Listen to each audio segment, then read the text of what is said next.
जी नमस्कार। हम एजे ग्रुप की तरफ से एक बार फिर से आपके साथ हैं। कालिदास के नाटक, कालिदास के द्वारा रचित किए गए 3 नाटक, जिसमें कि पहला होगा अभिज्ञान शाकुंतलम, दूसरा विक्रमोर्वशीय, तीसरा मालविकाग्निमित्री। कालिदास, जो कि अगर आप युवावस्था के फूल, प्रौढ़ावस्था के फल और अन्य सामग्रियाँ एक ही स्थान पर चाहते हैं तो आपको सिर्फ कालिदास की रचनाओं में मिल सकती है। कालिदास के बारे में अगर हम चर्चा करें तो कालिदास सम्राट विक्रमादित्य के नवरत्नों में से एक थे। उनके नाटक काव्य सौंदर्य की दृष्टि से अभिज्ञान शाकुंतलम का नाम सबसे ऊपर है। कालिदास की वाणी को सार को आज तक केवल 3 ही व्यक्ति समझ सके हैं। एक विधाता ब्रह्मा, दूसरी माता सरस्वती और तीसरे स्वयं कालिदास। कालिदास ने जो ये नाटक रचे हैं उनमें अगर हम शुरुआत करें अभिज्ञान शाकुंतलम की, तो प्रथम अंक में जैसे हम शुरुआत करेंगे कि राजा विक्रमादित्य जो होते हैं वे बहुत ही महान योद्धा, धनुर्धारी होते हैं। वे अपने सारथी के साथ एक बार जंगल की तरफ जाते हैं, जहाँ पर शकुंतला अपने ऋषि के साथ वहाँ रहती हैं और ऋषि कन्नव के साथ वो वहाँ पे रह रही थी। अगर इनका परिचय दिया जाए शुरू में, तो राजा दुष्यंत और जो हमारी नायिका थी शकुंतला, वो जो अप्सरा थी उर्वशी, उनकी लड़की थी। उनके किसी श्राप के कारण वो ऋषि कन्नव के साथ रहती हैं। और इसी तरह से अगर नाटक की शुरुआत आगे की जाए तो वे घूमते फिरते हुए एक जंगल की तरफ जाते हैं, जिस जंगल में शकुंतला रहती है। ऋषि कन्नव उस वक्त कहीं तपस्या के लिए बाहर गए हुए थे। राजा घूमता फिरता उस जंगल में अपने सारथी के साथ वहाँ पहुँचता है और पहुँचने के बाद शकुंतला के सौंदर्य को देखकर वो अत्यधिक मनमोहक उस सीन को देखकर वो उसके प्रति आकर्षित हो जाते हैं और वो उनको देखकर ये अंदाज़ा लगाते हैं कि ये किसी ऋषि की पुत्री तो हो नहीं सकती, साक्षात किसी अप्सरा की ही लड़की होगी, जो कि बाद में जाकर पता चलता है कि सत्य है। वो उनसे जाकर सीधा तो पूछते नहीं, लेकिन उनकी जो सहेली होती है उनके द्वारा बातों बातों में उनसे पता चलता है कि ये एक अप्सरा की लड़की है, जो कि किसी श्राप के कारण ऋषि कन्नों के पास रह रही है। वहाँ बहुत वक्त बिताने के बाद जो राजा होता है वो तभी कुछ अन्य ऋषिगण आते हैं और वे कहते हैं कि देखिए, हमारे जो ऋषि हैं कन्नव, वो तपस्या के लिए गए हुए हैं और उनकी पुत्री शकुंतला यहाँ अकेली है, तो उनकी रक्षा के लिए हम आपसे निवेदन करते हैं कि आप यहीं रहिए। उनके बाद राजा स्वयं ये चाहते थे कि उस कन्या के पास वो रह सकें, और अब ऋषि कन्नव के कहने के बाद उनके आग्रह को वो टाल नहीं पाए और वो उनके साथ ही रहने के लिए तैयार हो जाते हैं। जैसे ही वे तैयार होते हैं, नीति को कुछ और ही मंजूर था। उसी वक्त उनकी माँ एक बहुत बड़ा यज्ञ करती है राजा दुष्यंत की, और उसमें बड़े बेटे का शामिल होना अत्यंत ज़रूरी होता है। लेकिन तभी उनका भाई वहाँ आता है और कहता है, भाई आपको माताजी ने, राजमाता ने बुलाया है, एक बहुत बड़ा हवन किया जा रहा है जिसमें आपका होना अति आवश्यक है। लेकिन राजा के मन में दुष्यंत, शकुंतला के लिए दुष्यंत के मन में बहुत ही प्रेम उभर रहा था, तो वो छोटे भाई को समझाते हैं कि छोटे, मैं अपने जितने भी अधिकार हैं राजा के वे सारे आपको सौंपता हूँ, और आप रानी के पास जाइए और राजमाता को बताइए कि एक राजा का कर्तव्य ये भी है कि उसके क्षेत्र में जितने भी साधु रहते हैं उनकी रक्षा करे, और उसी रक्षा के लिए हम यहाँ रह रहे हैं। राजा कन्नौ की पुत्री की रक्षा करना हमारा धर्म भी है। और ये कहकर वो अपने छोटे भाई को वापस भेज देते हैं। छोटा भाई अपने राज्य में चला जाता है और वो कुछ दिनों तक शकुंतला के पास ही रहते हैं। और उनकी सहेलियों के साथ हंसते हैं, खेलते हैं। कुछ दिनों के बाद राजा वापस चलने की तैयारी करता है, लेकिन नियति को वहाँ भी कुछ और ही मंजूर था। जब वो जाने की तैयारी में करता है तो एक अंगूठी पहचान के तौर पर शकुंतला को दे के जाता है।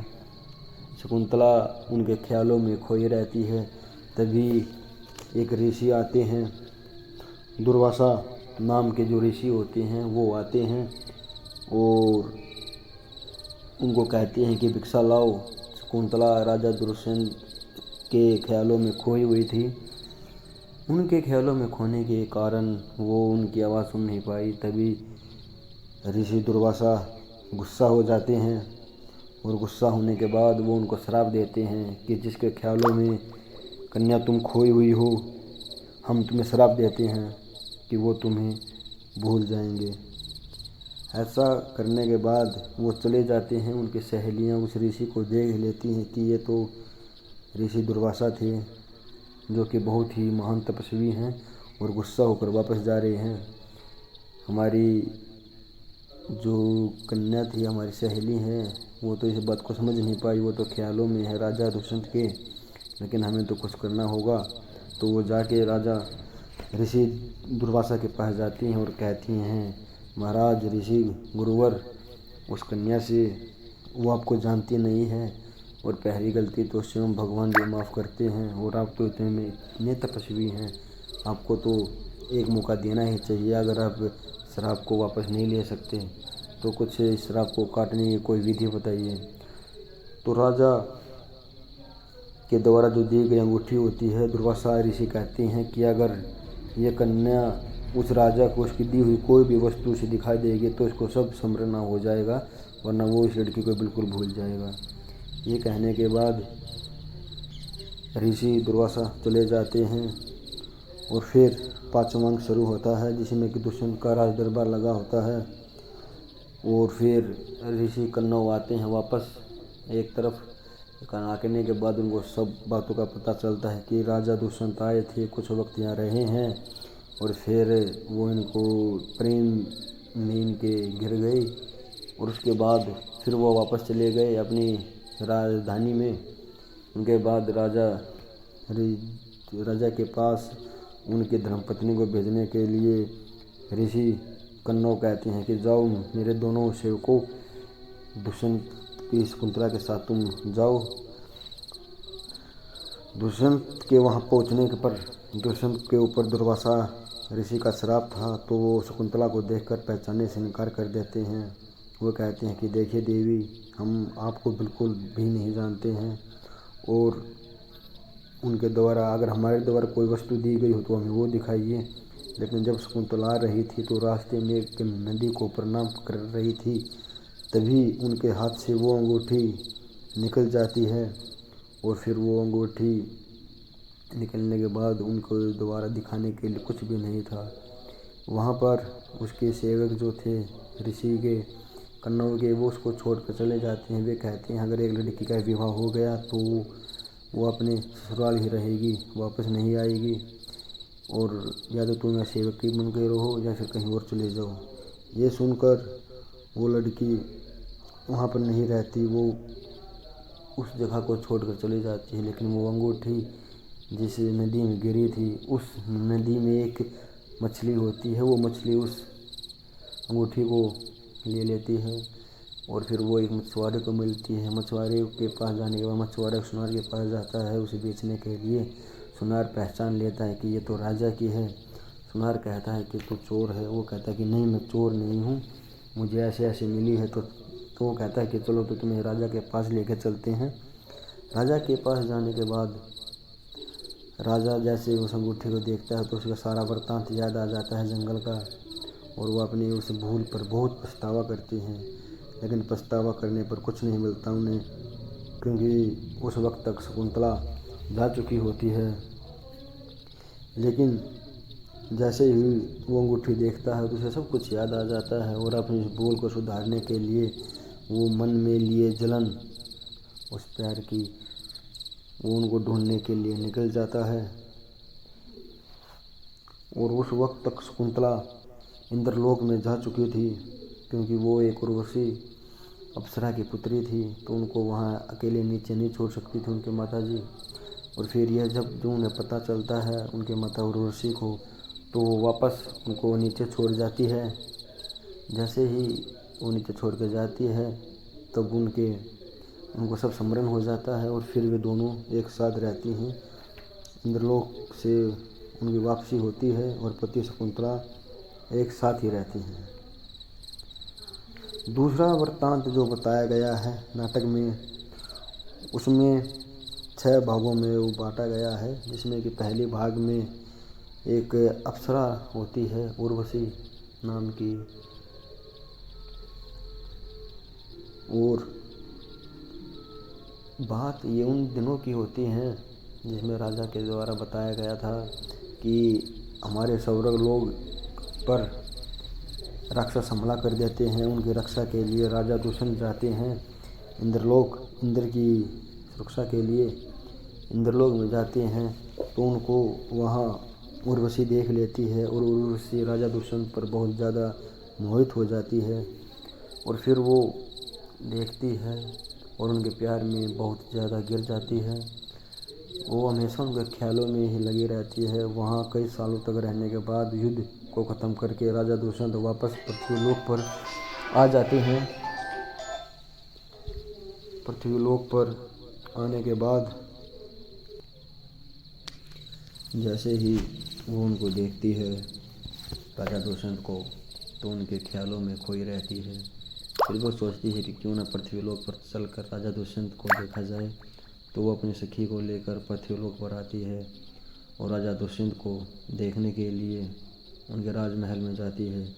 वहाँ राजा दुष्यंत भी उस उर्वशी अप्सरा के ख्यालों में खोया रहता है हमेशा, और जो उनकी धर्मपत्नी होती है वो उनसे बिल्कुल ही बात नहीं करती। लेकिन कुछ वक्त के बाद अप्सरा बार बार पृथ्वीलोक पर आती रहती है। उर्वशी नाम की अप्सरा और उनकी सहेली चित्रलेखा बार बार पृथ्वीलोक पर आते हैं राजा दुष्यंत से मिलने के लिए, लेकिन राजा दुष्यंत भी उनके ख्यालों में ही रहते हैं। राजा दुष्यंत उस वक्त तक बहुत ही कामदेव के बाणों से घायल हो चुके होते हैं, और फिर जब राजा दुष्यंत बिल्कुल सहन नहीं कर पाते जुदाई को, तो अपने मित्र से कहते कि मित्र कोई तो ऐसा कार्य करो जिससे कि उर्वशी सेवा में आ जाए। तो वो कहते हैं कि महाराज आप एक काम कीजिए कि एक पत्ते पर लिखकर नाम उनका और हवा में छोड़ दीजिए, क्या पता वो यहीं कहीं हो और वो पकड़ ले। और फिर ऐसा ही होता है। उस वक्त तक वो वहाँ पर इंद्र भवन से उर्वशी आ चुकी होती है और उनको देखकर वो बहुत ही खुश होते हैं। दोनों कुछ वक्त के लिए बातचीत करते हैं। उनकी जो सखी होती है चित्रलेखा, वो बार बार उनको समझाती है कि ये पृथ्वीलोक है, यहाँ पर हम नहीं रह सकते। लेकिन उर्वशी कहाँ मानने वाली थी। उर्वशी तो बस राजा दुष्यंत के प्यार में घिर चुकी होती है। कुछ वक्त के बाद ऐसे ही बीतने के बाद दोनों में प्रेम क्रियाएं चलती रहती हैं, और वो दोनों एक दूसरे को भूल जाते हैं कि वो एक अप्सरा है और वो एक राजा हैं। लेकिन राजा बिल्कुल भी भूल चुके होते हैं अपनी रानी को। रानी जो होती है वो उनको बहुत ही गुस्से से देखती है, लेकिन उनको कोई फ़र्क नहीं पड़ता। वो तो बस अप्सरा के ख्यालों में खोए रहते हैं। कुछ वक्त के बाद अप्सरा स्वयं धरती पर आती है, उनका मिलन होता है, और फिर उनके मिलन के बाद उनका एक पुत्र भी होता है, और ऐसे ही ये कहानी समाप्त होती है। तीसरी कहानी होती है माल विज्ञान मंत्री की। इसमें प्रथम अंक जो होता है अग्निमित्र का प्रयास। अग्निमित्र के प्रयास में जो राजा होता है उसकी एक दासी होती है, उस दासी पर राजा का दिल आ जाता है, और उस दासी के लिए राजा अपनी रानी को उर्वशी को फिर से दोनों को भूल जाता है और वो उस दासी के लिए सब कुछ करने को तैयार हो जाता है, राजपाट छोड़ने को तैयार हो जाता है। दिन रात उसके ख्यालों में खोया रहता है, अपनी रानी को भूल जाता है, मालविका की एक झलक के लिए वो तरस जाता है। जब रानी को इन बातों का पता चलता है तो रानी मालविका को एक अंधेरे कोठरी में बंद कर देती है और फिर राजा को पता चलता है कि रानी ने उसको एक अंधेरी कोठरी में बंद कर दिया है। रानी के बात को राजा टाल नहीं सकता, तो वो अपने मित्र से कहते हैं कि विदूषक, कोई ऐसा कार्य बताओ, कोई ऐसी योजना बनाओ जिससे कि मालविका को हम दोबारा से बाहर निकाल सकें। तो वो कहता है कि महाराज, आपने आदेश दिया तो उसकी पालना अवश्य की जाएगी। वो कुछ केसर के दानों से 2 घाव कर लेता है, उनको लगा देता है और कहता है कि मुझे सांप ने काट लिया और उसकी दवाई जो होगी वो किसी पत्थर के जो हीरे होते हैं उन्हीं में ही होगी और वो हीरा सिर्फ रानी के पास है। तो उनकी एक दासी भाग कर रानी के पास जाती है। वो कहती है कि रानी, आपके पास जो हीरा है वो हमें दे दीजिए, क्योंकि राजा का जो सबसे चहेता सेवक है विदूषक, वो उसको सांप ने काट लिया है और जैसे ही ये मणि है, जो ये पत्थर है, ये उसको लगाया जाएगा तो वो ठीक हो जाएगा। और जैसे वो लेके आती है उसके पास तो विदूषक कहता है कि तुम जाओ सेविका, अब मैं लगा लूँगा और मैं स्वयं ठीक हो जाऊँगा, तुम्हारी कोई आवश्यकता नहीं है मुझे। ये फिर वो दासी चली जाती है और विदूषक उस पत्थर को लेकर नीचे तहखाने की तरफ जाता है जहाँ पर रानी की सेविकाएं थीं और उनको ये रानी ने आदेश दिया था कि जब तक मैं या मेरे द्वारा दी गई कोई वस्तु तुम्हें ना दिखाई जाए तब तक तुम मालविका को नहीं छोड़ोगी। और फिर वो राजा का सेवक जो होता है विदूषक, वो उस हार को में जो उस पत्थर होता है उसको दिखाता है कि देखो ये मुझे रानी ने दिया है, क्योंकि राजा अभी व्यस्त हैं और राजा के ऊपर कुछ संकट हैं। तो ब्राह्मणों ने कहा है कि एक महायज्ञ होगा और उसमें कहा है कि हमारे पास जितने भी बंदी हैं उनको छोड़ दिया जाए। इसीलिए रानी ने ये हमें कहा है, क्योंकि वो दोनों हवन में बैठे हुए हैं।